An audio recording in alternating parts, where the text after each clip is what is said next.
Pulling Star for Hire here, and before we get into this real talk anxiety episode, I know it's been a while since you've seen these. I'm sure you're eager to hear what I talk about. I wanted to talk about something. It's been on my mind a lot lately, and they've been, I guess, classifying. I'm tired of seeing people that think they're amazing at this game, even though they put up great numbers. But when the majority of it is with kill streaks, that's not skill. Be granted that you get 9 kills, you get the chopper gunner, that's great. But at no point should you be able to earn 9 kills and then get another 30 on top of that with the kill streak. So then when you go on and tell your friends I got a 90 and 3, and then I'm like, that's an amazing game, and then they tell me they had the attack helicopter dogs and chopper gunner, I'm like, yeah, 65 of those kills were probably with the kill streaks. That's impressive, don't get me wrong, but I just don't think that's good on YouTube standards. For the example given that shut up phone. Basically, in my mind, entertaining is something good. I don't like seeing people using self-manned or overpowered kill streaks when, a minute of the whole video is them eating away, getting 30 kills, and then, they get a 40 and 2, and it looks like they did something amazing, and 30 of the kills were with the chopper gunner. That's just not entertaining to me. That's not like you achieved something you didn't get, Now, if a guy gets 120, and he's using like 3, 5, and 7, and 30 of those kills are with the kill streaks, that's amazing, you know what I mean? That's still a great game. Just some of these other ones are really, really ridiculous that you get no credit from me from doing good, even though, and then half of the guys camp or hide behind cover the whole game. You spend 5 minutes hiding behind cover to get those kills, and the other 5 you're in the gunner. It's just not entertaining to me, and I want to know your guys' take on this. That's why I don't use kill streaks like this. I could put up games like this, or 107, 70 and 5, stuff like that with these kind of kill streaks. It's just, not entertaining for me to watch, you know what I mean? So I want to know your guys' opinion on it. I know I've been talking about some of that stuff recently, but hey, here we are. What I wanted to get into is a real talk episode, and obviously one that a lot of you guys may not know actually influences me a great deal, actually. I've talked about some of my struggles and my fears, but I have never talked to you guys about the single most important thing in my life that holds me back, and that is anxiety. A lot of people get it confused with, being nervous and things like this. A lot of people feel nervous in front of, the students at school, talking about how the Holocaust was a bad thing. I don't know what you kids talk about nowadays. I don't know, grapefruits. Whatever it is you guys do. And how you get a little, little crazy, you hit puberty, you start sweating, teacher's like, what's that smell? And you're like, my dog died. Yeah, it's just, a lot of things can collaborate with anxiety, and there's tons and tons of forms. Some people suffer from it more than others, and it is a very, very common thing in the States nowadays. A lot of people suffer from it. For example, some of you guys don't know, I'm 21 years, almost 22 years old, and I don't have a driver's license. I've had my temps a few times, and I've never had a driver's license. I don't drive. I can't necessarily say a fear of driving, anxiety kicks in. I have driven before, and it's fighting, it's hard to explain. Anxiety varies for each person. There's not one person that has the same exact identical anxiety problems that another one does. There might be, similar ones. For example, me and my aunt, she's 4 years old now. She hasn't driven since she was like 17. She just recently got back into it. It took her 20-something years to build up the courage and finally get into and doing it. And it holds a lot of people back in their life. And it's a very demanding thing, and it takes a lot out of me. For example, when I know I had to drive, I can't drive on spurt. I mean, if somebody's life was at danger, I'd be able to drive, and I'm actually a good driver. But it's you can't control it, and for people, this is one of the things I wanted to mention to you guys, and this is what bothers me the most about it. It's not as if I'm not already dealing with something major in my life. But what bothers me the most, single-handedly bothers me the most, is people that don't suffer from anxiety or have issues like that judge others. For example, I have, crazy amounts of, I hate meeting new people, which has always limited me. I've always been afraid of doing like job interviews and stuff like this. I freeze up. I start freaking out, and it's like a fate worse than death, and I don't know what to do. It makes me feel very weak. It isn't a comforting feeling to know that I've got to struggle, and I have to feel like that I achieved something amazing when I drive a car a mile down the road, when everybody else that is so-called normal can just do it. It just seems wrong, you know what I mean? That I don't feel like, I got to work harder at doing things than other people, and that's a part of my life that you guys don't know. And I wanted to bring this to your guys' attention because a lot of people, especially kids nowadays in school with stress and peers and issues and family problems, anxiety is really peaking a serious high, and it affects a lot of people. Whether it's from, I've got people that you can combine nervous, OCD, tons of things together with anxiety. I've got a buddy that absolutely refuses to walk in like into a door. He won't walk into a Walmart unless somebody is with him, like walking in with him. So he'd like wait outside a Walmart, wait for somebody else to go in, and he'd walk in with them.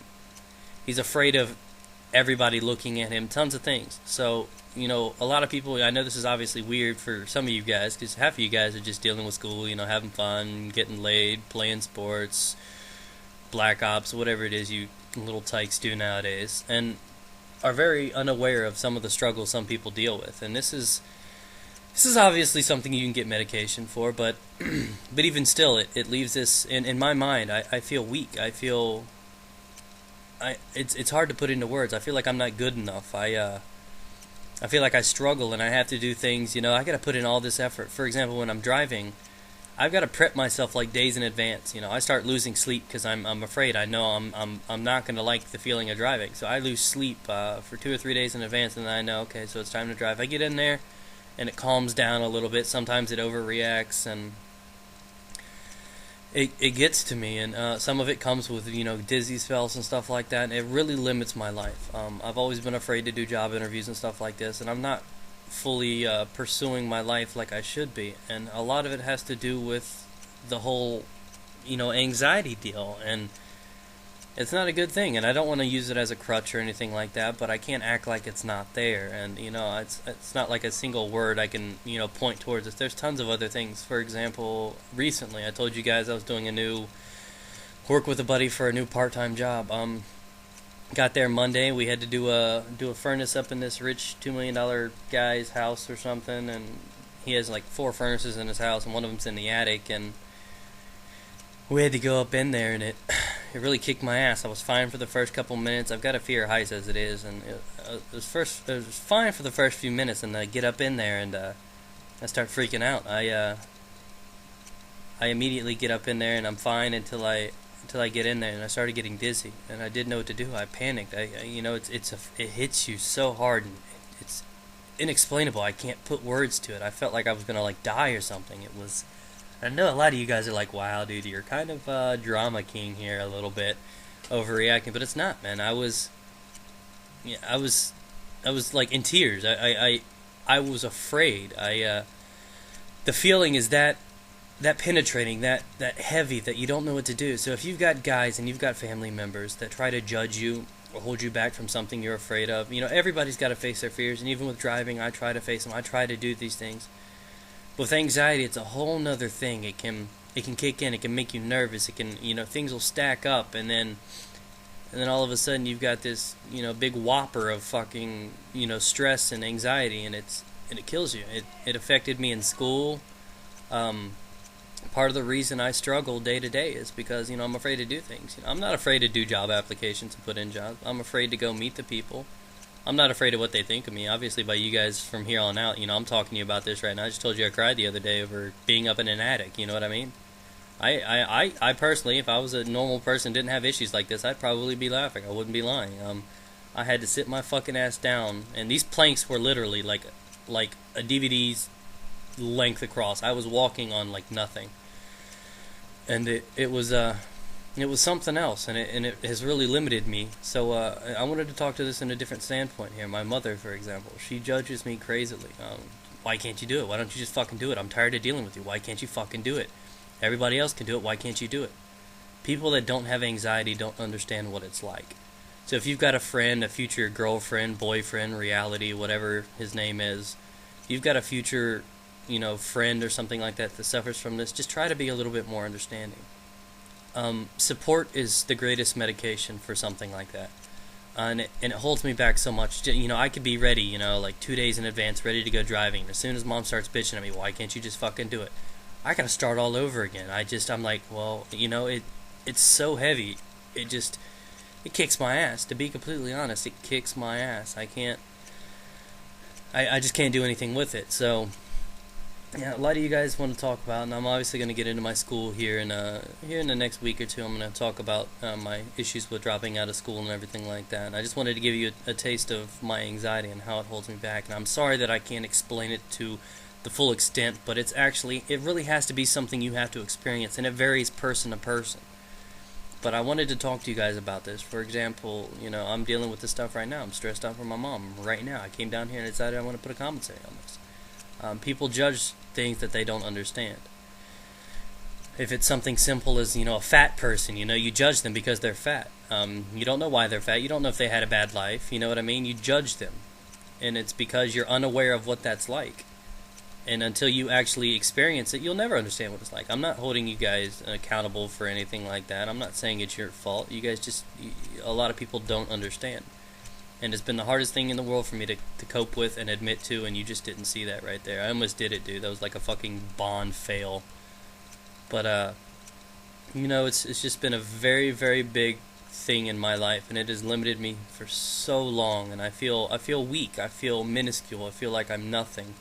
Because this thing could limit me so much from something so simple as driving, or school, or meeting people, or getting up on heights, and it's, in my mind it looks pathetic. And then I think about other people that are dealing with the same thing, if not worse, and I try to be smart, I try to work with it, and I try to focus on the great things like Amanda. And that's the silver lining. You guys gotta always keep trucking, and it's not an overnight thing. You gotta work on it. You gotta work your ass off, because you gotta fix it. You can't settle for less. And that's part of my lesson for you guys. If you guys are young and you're dealing with this thing right now, don't be afraid to face it, admit you have a problem. It took me years, and now here I am, and I'm glad I'm finally taking it in. So you guys have any questions, obviously, if you're dealing with this, just feel free to message me if you want. Anyways, guys, get it.